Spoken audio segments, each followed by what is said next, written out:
dialogue inclusif avec qui et quand? Et pour quel enjeu? Pour quel temps?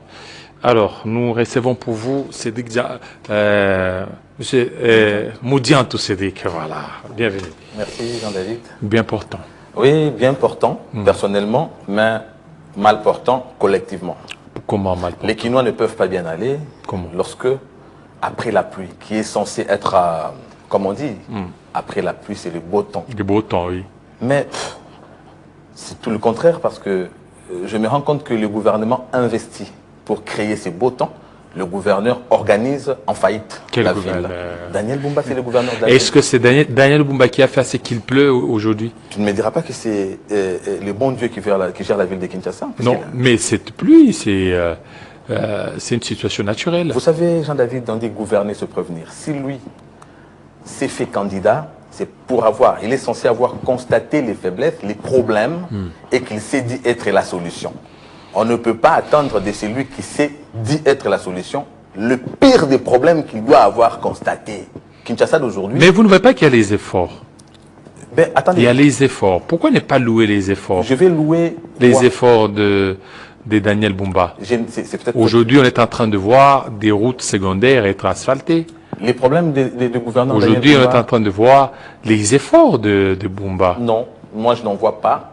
Parce que dans ce qu'il fait, il y a un problème d'ordonnancement, il y a un problème de planification. On dirait encore qu'il ne comprend pas très bien qu'il est gouverneur de la ville de Kinshasa. C'est un problème de moyens, n'oubliez pas.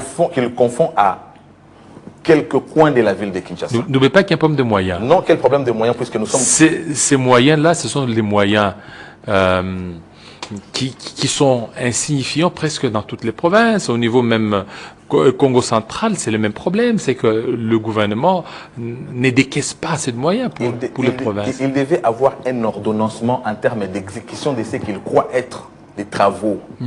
Déjà que ces travaux sont mal exécutés et qui font aujourd'hui qu'après la pluie, nous ayons davantage d'inondations qu'on a eu hier.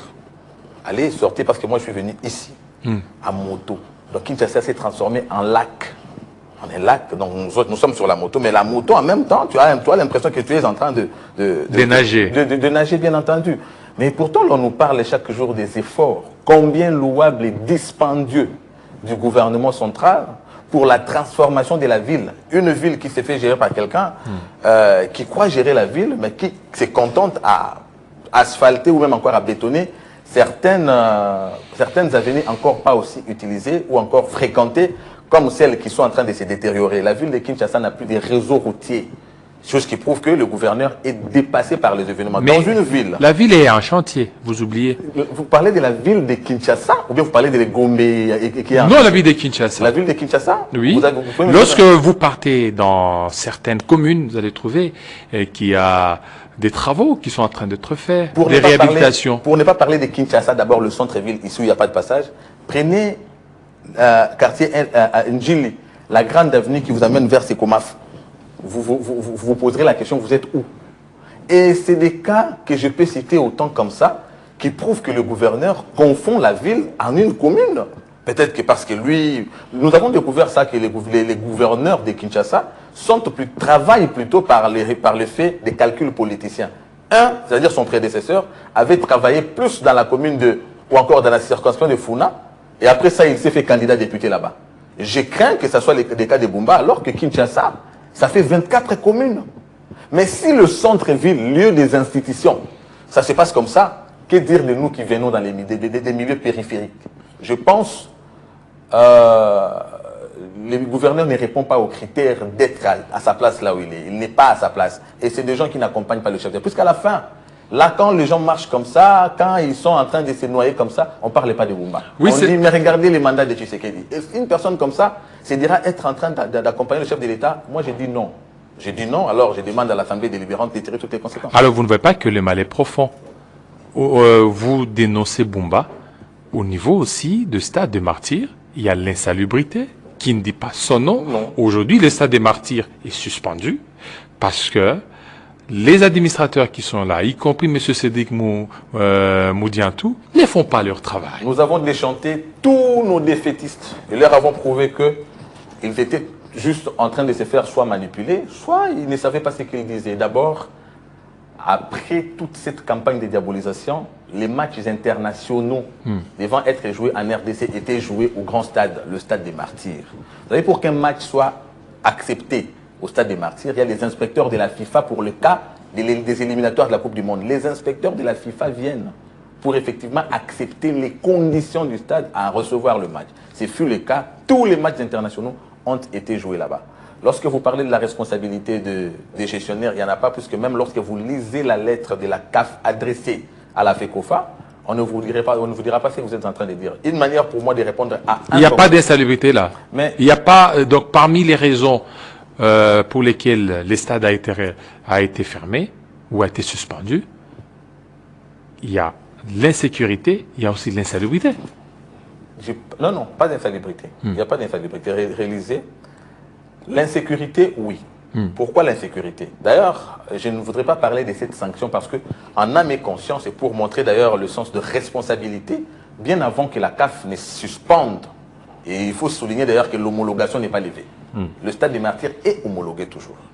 Mais compte tenu du fait qu'il y a des travaux qui doivent être faits par rapport à la viabilisation, avant que la CAF ne suspende, le ministre des Sports et Loisirs lui-même avait été suspendu, demandant effectivement des moyens pour que des travaux se fassent. Parmi ces travaux, et je réponds même à certains Congolais qui se questionnent, qui disent, mais combien de fois va-t-on fermer les stades pour les viabilités? Moi, à moi de leur poser la question, combien de fois va-t-on répéter que le stade est un cadre sportif où, après un match, on n'est pas obligé de casser? Puisque l'une des raisons, c'est celle-là. On a cassé plus de 10 000 chaises. 10 000. Ben oui, j'ai dit plus de 10 000 chaises. Ça met déjà les stades hors normes. Il y a raison de pouvoir les fermer.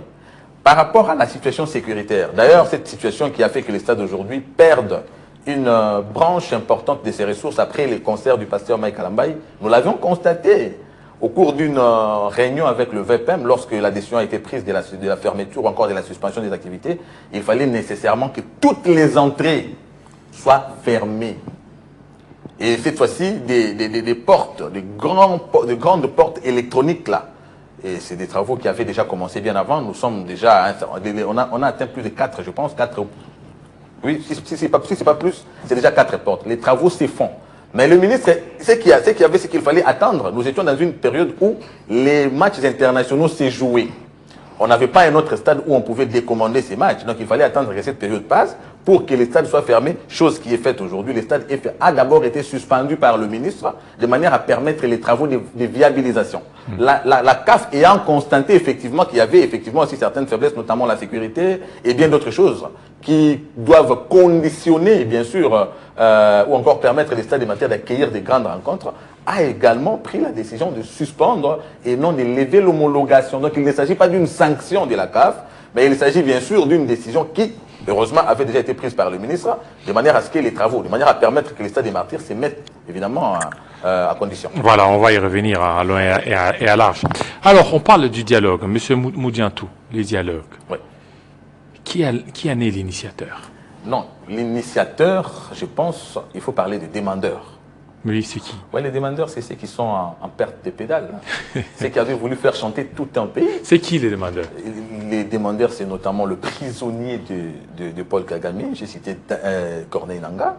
Les demandeurs, c'est Joseph Kabila. Alors, qui se voit... Est-ce que c'est ceux qui sont allés? Qui a fait... Parce qu'on a vu le chef de l'État faire 2 déplacements vers l'Angola. Oui, et il a parlé, il a dit l'initiative émanerait du président angolais. L'initiative émanerait du président angolais à la suite d'une demande. Alors, qui a formulé cette demande? Mais j'ai cité les demandeurs ici. Mais quand vous dites Nangaa, mais on a vu une lettre qui a circulé de Nangaa. Et Nangaa, vous voyez qu'il a même répondu à la lettre de Joao Lourenço. En quoi lui sera demandeur alors que... Non, il ne faut pas suivre ce que Nangaa croit dire à l'opinion. Nangaa aujourd'hui sait très bien qu'il se trouve dans une posture d'un prisonnier carrément, tout comme Joseph Kabila a déjà condamné à mort, l'autre est condamné à mort, mais ils trouvaient leur force au Rwanda, à travers le président rwandais, l'assassin Paul Kagame. Alors, ce qu'il y avait, c'est qu'ils n'avaient jamais attendu qu'un jour, et qu'il viendrait un jour où Félix Tshisekedi, tout stratège qu'il est, contourneraient leur démarche, parce qu'ils avaient déjà cru que tout était fini. Tshisekedi, c'est fini, c'est l'heure à oublier. Mais lorsque Tshisekedi a alimenté une diplomatie agissante et pragmatique, déjà changeant le narratif rwandais du victimisme par rapport à la situation d'agression, et qu'aujourd'hui la communauté internationale toute a compris que c'était plutôt le Rwanda qui était l'agresseur et que la RDC était une victime. D'où d'abord les sanctions contre le Rwanda qui constituent pour la RDC une réhabilitation, mais alors la pression américaine sur le Rwanda de manière à cesser tout soutien au mouvement subversif. Maintenant aujourd'hui, si cette pression tend, parce que ça tendra à ça, au retrait des éléments rwandais, ça veut dire en d'autres termes, mais c'est aussi une manière de sacrifier ce qui était... le retrait va se faire quand? Non, je vous ai dit que ça arrivera. Ça arrivera. Lorsque ça arrive. Mais ça prend du temps. Hein. Le problème, c'est pas le temps. Parce ça que prend du temps. Cette guerre, parce que ça fait pratiquement plusieurs années, 2 ou 3 ans, 4 ans que Bunagana est sous occupation. Cette guerre elle-même nous a pris beaucoup de temps. Ça fait une année que Goma, Bukavu sont sous occupation. Et tout ça, c'est qu'un certain l'espoir est en train de se diluer. Non, par contre, l'espoir se conforte. Parce que, d'abord, une guerre qui prend plusieurs années, plusieurs décennies, une guerre qui a connu un soutien interne avec Joseph Kabila lui-même au centre de la criminalisation de l'État, qui a soutenu l'argumentaire rwandais. Tshisekedi est venu, il a changé ses paradigmes. Maintenant que... En faisant quoi? Bien sûr, qui avait cru un jour que le Rwanda allait solennellement prendre l'engagement de ne plus agresser la RDC et qu'il allait reconnaître tacitement par sa signature d'être agresseur de la RDC.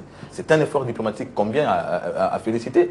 Maintenant que nous en sommes là, le retrait de l'armée rwandaise veut dire autrement l'exposition de ces éléments impliqués. J'ai cité Joseph Kabila et Corneille Nangaa. En d'autres termes, ils se voient déjà en danger. Alors, pour se protéger, qu'est-ce qu'ils vont faire? Qu'est-ce qu'ils ont fait? Ils ont fait recours au président angolais, d'où avait commencé le processus, puisque l'accord signé à Washington est une déportation. Ce n'est pas le président de la République qui est demandeur. En quoi serait-il demandeur? Pourquoi d'ailleurs lui voudrait être demandeur alors qu'il se trouve aujourd'hui en position de force après que ceux-là...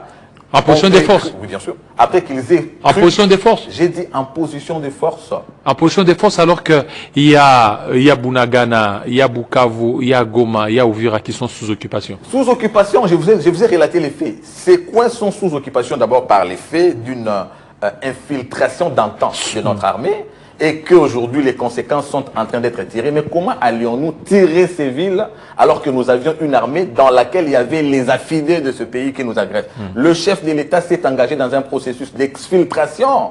Alors pendant ce processus d'exfiltration, il y a maintenant nécessité du renforcement de l'autorité de l'État de manière à pouvoir s'imposer. Maintenant, pendant ce temps, qu'est-ce qu'il y a à faire comme travail? Le chef de l'État s'est tourné là où eux ne s'attendaient pas, où s'attendaient le moins. C'est la branche diplomatique. Maintenant que nous sommes en train de nous... Lorsque... La position des forces, là, moi, je ne comprends pas. Position des forces diplomatiquement ou militairement? La position des forces de Tshisekedi, d'abord, lui vient de beaucoup de branches. Le soutien populaire qu'il a toujours eu, mais en même temps, le rapport de force qu'il a imposé au niveau international sur le plan diplomatique, puisque le travail de l'autorité de l'État, notamment militaire, c'est un travail qu'il fait. N'oubliez pas qu'il a fait appel aux compatriotes congolais, aux Congolais évidemment de pouvoir s'inscrire à cette lutte et que pouvoir à les jeux que nous sommes en train de voir aujourd'hui, des trahisons au sein de l'armée, on ne pouvait pas aller en guerre avec les gens qui sont engagés pour l'ennemi. Alors la position des forces, c'est qu'aujourd'hui, la communauté internationale a pris part pour la RDC par les faits d'être victime. Alors l'effet de cette prise à partie de la communauté internationale, c'est pour la RDC une réhabilitation. Tshisekedi aujourd'hui a un argument qui peut le pousser à faire la guerre au Rwanda et de ne pas être vu comme un envahisseur. C'est une position de force. Chose qui n'était pas attendue par... Faire la guerre, alors il attend quoi? Je vous ai dit, c'est qu'il attend. Oui, parce qu'aujourd'hui, tous les éléments sont réunis pour qu'on fasse la guerre au Rwanda. Nous sommes engagés avec le Rwanda sur la voie diplomatique. Mais à chaque fois, lorsque nous dénonçons les attaques rwandaises, il faut aussi répliquer. Tu avais attendu un jour qu'il y ait un appel international de dénonçant ou même encore demandant au Rwanda de pouvoir retirer ses troupes parce que d'abord, ce n'était pas reconnu qu'il y avait des troupes rwandaises sur le sol congolais. C'est une victoire. Oui, mais là, dès à présent, pour le moment, c'est-à-dire que ceux qui sont dans ces zones, ils ont besoin de l'intégrité territoriale. Bien entendu. Oui, mais on attend quoi? Il faut récupérer ça. Vous n'allez pas me dire que les FARDC ont croisé les bras, sinon alors ceux-là avaient dit... Oui, mais parce que jusque-là, on veut... Que la paix revienne à Bukavu, que la paix revienne à Goma. On veut aller à Goma sans passer par les autres pays. Monsieur Jean-David, il faut comprendre d'abord l'historique du problème. Le Rwanda bénéficie du soutien international par son argument du victimisme. Le soutien international de cette communauté des États-Unis? À travers, bien entendu, même de manière indirecte. C'est auprès d'eux que nous sommes allés signer. Auprès d'eux, voilà pourquoi c'est là qu'il faut saluer Tshisekedi, parce que Tshisekedi a renversé cette pyramide. Tshisekedi a montré avec des indicateurs probants que vous êtes en train de soutenir, c'est lui qui agresse, ce n'est pas lui la victime comme il le fait croire. Alors, face aux éléments prouvés par Tshisekedi, la communauté internationale a retourné la carabine contre l'ennemi. C'est une victoire. Ça donne à la RDC la position qu'elle a, sa légitimité effectivement de faire la guerre. Or, cette guerre-là, c'est un processus bien entendu avant d'arriver effectivement à faire la guerre qui doit être la dernière étape. Il faut tirer toutes les conséquences, notamment d'entêtement, puisque nous nous sommes engagés avec le Rwanda au regard des implications diplomatiques, même internationales, par rapport à cette guerre. Nous nous sommes engagés à une solution pacifique, c'est un conflit. Alors, il faut épuiser toute la démarche dans laquelle nous nous sommes engagés. Chose qui est en train d'être faite. Dans l'entretemps, vous ne me direz pas que les FRDC ont croisé les bras. Sinon, alors, si elles avaient croisé les bras, ils avaient chanté qu'au mois de mars 2025, ils seraient à Kinshasa, tout comme au mois de juin. Toute l'année 2025 est passée. Maintenant que l'année 2025 Et vous savez pourquoi, si vous avez suivi Mwindo Nzangi, qu'est-ce qu'il avait dit? Il dit, n'eût été l'intervention de... Il serait... ça, c'est Mwindo Nzangi, un des ministres de votre gouvernement. Je ne veux pas entrer dans les débats de Mwindo Nzangi, puisque là encore, ça risque d'être très grave. C'est peut-être pour ça que moi, j'ai toujours dit à Tshisekedi de voir avec qui il marche. Mais la réalité en face, c'est que nous n'avons vu à aucun moment sous la gestion ou encore la gouvernance de Joseph Kabila, nous avons vu le Rwanda être dos au mur comme il l'est aujourd'hui. Alors, le fait par le Rwanda d'être dos au mur, grâce à la diplomatie, à l'action politique et diplomatique de Félix Tshisekedi, c'est bon augure. Nous sommes rassurés que... Alors, l'Angola est là. Est-ce que le président de la République sera partie prenante? Je ne sais pas. La décision. Est-ce qu'il s'inscrit dans cette logique au chef de l'État? Je ne sais pas, moi, lire les intentions du chef de l'État. Je pourrais peut-être répondre à la question de l'opportunité de cela. Voilà, allez-y. Je ne trouve aucune opportunité d'aller en dialogue avec ses ennemis. Parce qu'il faut considérer Joseph Kabila et Corneille Nangaa comme des ennemis. Les ennemis. Là, j'ai contredit Adolphe Muzitu. Kabila, c'est un ennemi de la... Mais Adolphe Muzitu a dit qu'il n'est pas ennemi de la RDC. J'ai dit avant que vous ne posiez la question. Je l'ai contredit. Kabila est un ennemi par le fait d'avoir des accointances avec l'ennemi, par le fait de travailler avec l'ennemi contre le pays qui lui a tout donné. Est-ce que vous avez des preuves? Les preuves sont là. Les preuves sont là. Je peux donner quelques preuves, n'est-ce pas? Une ou deux? Même 5 si vous voulez. La première preuve, c'est que Joseph Kabila s'est trouvé à Goma, ville, oui bien sûr, ville sous occupation, ça veut dire où l'armée rwandaise fait loi, mais il est protégé par cette armée rwandaise. Nous voyons, j'en donne 3, nous voyons le M23 avancer vers Uvira, alors que lors des consultations de Joseph Kabila à Goma, il y avait un certain Moïse Nyarugabo. Les M23, ça veut dire l'armée rwandaise avançant vers Uvira, c'est Moïse Nyarugabo qui mobilise la population d'Uvira d'accueillir l'ennemi, alors qu'il est avec Joseph Kabila. Daniel Safou pour finir. Il vous dit, j'ai rejoint Joseph Kabila. Mais rejoignant Joseph Kabila, nous le voyons à Goma avec les M23. C'est clair, ma fille de 5 ans comprend ça. Donc, c'est un ennemi. Voilà, allons-y. Tout à l'heure, j'étais en train de dire, vous étiez en train de dire, ce n'est pas opportun, ce dialogue. Il n'y a aucune opportunité. Nous croyons, et moi j'avais toujours dit, même à l'opposition interne, qui croyait que le dialogue allait résoudre le problème. Je leur disais, comment pensez-vous que le dialogue va résoudre un problème alors que le problème que vous croyez être n'en est pas un? Vous avez maintenant la raison. La preuve, c'est que Paul Kagame est plutôt en train de revendiquer les terres. Il croit que la RDC lui doit des terres. Est-ce qu'il a revendiqué dans ce contexte-là? Est-ce qu'il a revendiqué des terres? Ou bien pour lui, il s'insurgerait contre peut-être l'expulsion de certaines communautés? On a expulsé quelle communauté? Ça, c'est un faux fuyant. C'est de la poudre de peur de pépin qu'il veut. Il est en train de vouloir jouer à une diversion. Mais nous savons que les combats de Paul Kagame, ce sont les velléités expansionnistes. Dans les contextes de la conquête des sols congolais pour le Rwanda, nous allons faire les dialogues avec la classe politique pour aboutir à quoi? Il n'y a aucune opportunité. Je ne sais pas si le chef de l'État donnera la main, tendra la main effectivement, ou encore prendra la main, lui tendue par Joseph Kabila, Corneille Nangaa et bien d'autres opportunistes opposants. Je n'en trouve c'est les médiateurs angolais ou bien c'est le président qui va tendre la main? Non, le médiateur angolais ne forcera pas au président public, évidemment. Le président public a l'appréciation. Mais dès lors que le président effectue deux 2 visites. Ouais. Et dans ces 2 visites, les discours du chef de l'État, c'est un discours tout à fait optimiste pour la tenue de ces dialogues. Et lui-même a dit que ça ne sera pas un nouveau processus. Ce qui fait que le chef de l'État serait partie prenante. Et je suis heureux aujourd'hui que ceux-ci soient demandeurs de dialogue, mais dans quelle position?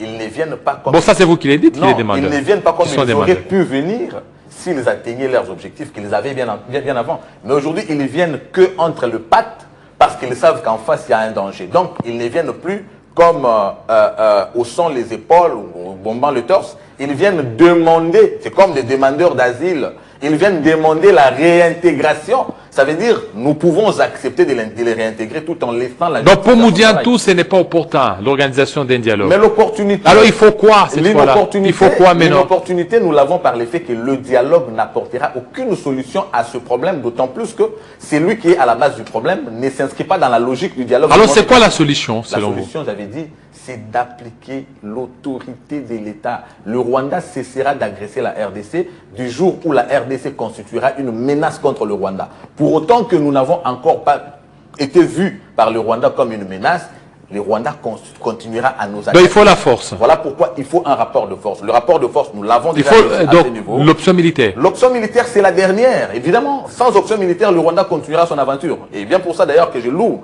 la sagesse du chef de l'État cette fois-ci, en établissant un intérêt entre les RDC et les USA à travers le partenariat économique. Justement, puisque même la Bible vous dira, là où est ton trésor, là sera ton cœur. Désormais, les zones visées par le Rwanda connaîtront évidemment... Donc pour vous, les États-Unis peuvent intervenir. D'une manière ou d'une autre. Ils peuvent intervenir. Pourquoi la diplomatie n'étendrait pas justement dans le cadre d'un partenariat? Donc les États-Unis peuvent intervenir comme au Nigeria, comme au Venezuela. Ils seront obligés dès l'instant que la RDC représentera un intérêt pour les États-Unis. Vous avez les industries américaines au Congo, dès lors que vous les avez, les Américains n'accepteront pas que leurs intérêts soient attaqués par... Donc ils peuvent frapper à tout moment. Ben, bien sûr, ils doivent. Donc que l'M23 s'attendent aux frappes américaines. D'abord, les frappes doivent être les frappes congolaises. Ces frappes-là seront congolaises pour autant que c'est la RDC qui a travaillé dans le sens de susciter un intérêt entre elle et les États-Unis. Si les États-Unis interviennent, c'est la RDC qui intervient puisque le travail diplomatique a été impulsé par le président de la République. Ça sera une fierté de voir un autre pays au regard de ses intérêts établis en RDC à travers une action diplomatique frapper un autre pays. Évidemment, est-ce que le fait d'espérer aux frappes américaines, ce n'est pas un aveu d'impuissance? Vous ne m'avez pas compris. Comment vous parlez d'aveu d'impuissance alors que toutes ces années, la RDC n'avait pas représenté un intérêt pour les USA? Qu'est-ce qui a fait que la RDC devienne un intérêt? Ce n'est pas un aveu d'impuissance. C'est plutôt un aveu de force parce que nous avons travaillé effectivement pour nous étendre puisque nos minerais, nos ressources ne pouvaient pas demeurer longtemps comme un ornement. Tshisekedi ayant travaillé à revaloriser et effectivement à créer un rapport avec un autre pays, un autre puissant, de manière à ce que nos minéraux deviennent une réponse à nos problèmes. Quel problème par exemple? Le problème d'insécurité. C'est un problème. Puisque nous avons de quoi échanger pour avoir la paix, bien sûr, ça ne sera pas un aveu de faiblesse. Je pense à ce niveau. Je l'avais dit et je vais scandaliser les gens. Pourquoi je continue à les dire? Au regard de la démarche enclenchée par Félix Tshisekedi, non seulement pour la reconstruction, mais pour le maintien de la paix définitive en RDC, c'est monsieur président de la République est en train de sortir du commun. Et moi, je ne les vois plus dans le cadre de mandat, je commence à les voir dans le cadre de missions. Puisque ceux qui ont... dans le cadre de missions, donc, il va au-delà du mandat. Parce que ceux qui ont détruit, on a donné à un 32 ans, à l'autre 18, comment? C'est lui qui construit, on ne lui donnera que 10. Qui a construit? Tshisekedi est dans un processus de reconstruction et tout le monde le sait. Ce que je suis en train de dire est factuel. À celui qui reconstruit, je trouverais injuste qu'on soit en train de faire les calculs au terme de calendrier. Ou même donc il faut les laisser. Il n'a plus de mandat, il va au-delà d'un simple mandat. Donc, il a une pas mission. 5 ans, pas 10 ans, pas 15 ans. Mission. Il doit effectivement atteindre jusque quand? Et c'est quoi jusque quand? La bonne question. Jusque quand? Lorsque la RDC sera remise sur le rail. Lorsque ceux qui l'avaient déraillé verront que nous nous sommes remis sur les rails et que maintenant... Est-ce que vos partenaires américains s'inscrivent aussi dans cette logique? Non, cette logique est une question de la politique interne, de la souveraineté. Oui, mais cette politique interne, lorsque vous demandez à ce qu'elle intervienne, à ce que les États-Unis interviennent... Elle n'interviendra jamais dans la politique interne puisque nous sommes un pays souverain. Notre souveraineté... Mais cette souveraineté, il faut l'appliquer aussi dans des zones occupées. Mais oui, la souveraineté, elle est appliquée pour autant que c'est notre souveraineté qui a fait effectivement que nous suscitions un intérêt avec les États-Unis. Ça, c'est une question de souveraineté. Si le peuple congolais se décide au regard de résultats apporté par Félix Tshisekedi, qu'il reste là, les États-Unis ne vont pas contredire la volonté. Alors, est-ce que la préoccupation, c'est récupérer les zones occupées ou la préoccupation, c'est de rester indéfiniment comme mission? Il faut considérer désormais que les zones occupées sont acquises à la RDC. Elles sont en cours de récupération. Puisque l'ennemi ne peut plus avancer, l'ennemi va reculer jusqu'à sortir. Qu'il le veuille ou pas, ça sera des forces. Il serait en position de force, il ne serait pas demandeur du dialogue. Félix Tshisekedi les a tournés en bourrique, il les a déchantés, et aujourd'hui, il croyait, l'autre avait dit, face au débâcle militaire, il est allé s'agenouiller devant l'émir du Qatar. Et pourtant, aujourd'hui, face au débâcle militaire, il est allé s'agenouiller devant le président angolais. Et nous, à notre tour, nous le ferons davantage agenouiller, puisque les milliers de Congolais qu'il a fait tuer crient comme les sangs d'Abel. Vengeance et justice. Donc, pour terminer, le dialogue, ça risque d'échouer. Je ne m'inscris pas dans la logique du dialogue puisque je n'en trouve aucune opportunité. Ça relèvera de la conviction et de la décision du chef de l'État. Mais je souligne justement que le dialogue ne sera jamais une solution. D'ailleurs, ça sera un éternel recommencement puisque nous en avons eu une panoplie. Ça n'a jamais apporté bonheur au peuple congolais. Je pense que ça sera une fois de plus un échec. Le plus important, c'est la légitimité du président de la République portée par le peuple congolais qui voudrait le voir atteindre sa mission et bien l'achever. Voilà, merci à toi, Cédric Moudiantou, surtout de votre passage. Merci aussi à Désiré Wembolia, qui était des nôtres. Fidèles téléspectateurs, ça n'est fini. Tout à l'heure, la grande édition de Christopher Ochokoum. Il sera 20h à Lubumbashi, 19h à Kinshasa. Portez-vous très bien, à très bientôt.